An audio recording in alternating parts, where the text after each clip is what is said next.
Welcome to పురా local. నేను మీ హేమమాలిని. ఎన్నో అంచనాల మధ్య రిలీజ్ అయిన ఫ్యామిలీ స్టార్ నిరాశపరచడంతో రౌడీ ఫ్యాన్స్ డల్ అయిపోయారు. అయితే ఈ సినిమా సహా విజయ్ దేవరకొండ, ప్రముఖ జ్యోతిష్య పండితుడు వేణుస్వామి ఇంట్రెస్టింగ్ కమెంట్స్ చేశారు. వివాదాస్పద సినీ రాజకీయ జ్యోతిష్య పండితుడు వేణుస్వామి గురించి ప్రత్యేకంగా చెప్పనక్కర్లేదు. ఎందుకంటే సోషల్ మీడియాలో ఈయన ఎంతో ఫేమస్ అనేది అందరికీ తెలుసు. ఎప్పుడూ ఏదో ఒక కాంట్రవర్సీ కమెంట్స్ చేస్తూ వైరల్ అవుతుంటారు వేణుస్వామి. ఇక తాజాగా ఇచ్చిన ఓ ఇంటర్వ్యూలో గుంటూరు కారం, ఫ్యామిలీ స్టార్ సినిమాల గురించి తనదైన శైలిలో కమెంట్ చేశారు. ముఖ్యంగా విజయ్ దేవరకొండ గురించి కూడా ఇంట్రెస్టింగ్ వ్యాఖ్యలు చేశారు వేణుస్వామి. మీరు నమ్మినా నమ్మకపోయినా గుంటూరు కారం సినిమాను కావాలని ఫేక్ పబ్లిసిటీ ద్వారా ఫెయిల్యూర్ అని చూపించారు. అంతెందుకు, నిన్న కాకమొన్న Vijay Devarakonda family star release అయింది. సినిమా రిలీజ్ కాకముందే బేకార్ సినిమా అంటూ రివ్యూలు పెట్టేశారు.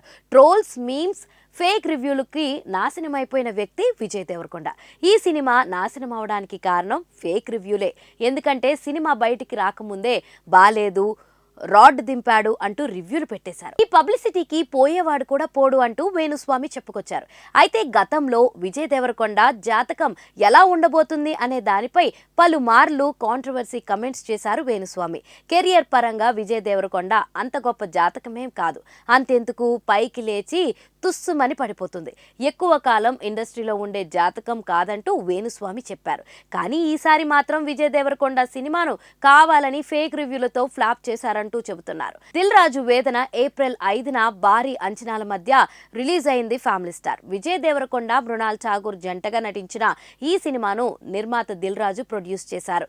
సమ్మర్ కి మంచి ఫ్యామిలీ ఎంటర్టైన్ ను తీసుకొచ్చామంటూ గట్టిగానే ప్రమోషన్స్ చేశారు. కానీ సినిమా రిలీజ్ అయిన తర్వాత మాత్రం మూవీ టీమ్ కి పెద్ద షాక్ తగిలింది. అయితే ఈ సినిమాపై కావాలనే నెగిటివ్నెస్ ని స్ప్రెడ్ చేశారంటూ ఆ తర్వాత దిల్ రాజు ఫైర్ అయ్యారు. అసలు సినిమా రిలీజ్ అయ్యే మొదటి 3 రోజులు రివ్యూలే ఇవ్వకూడదంటూ హాట్ కమెంట్స్ చేశారు.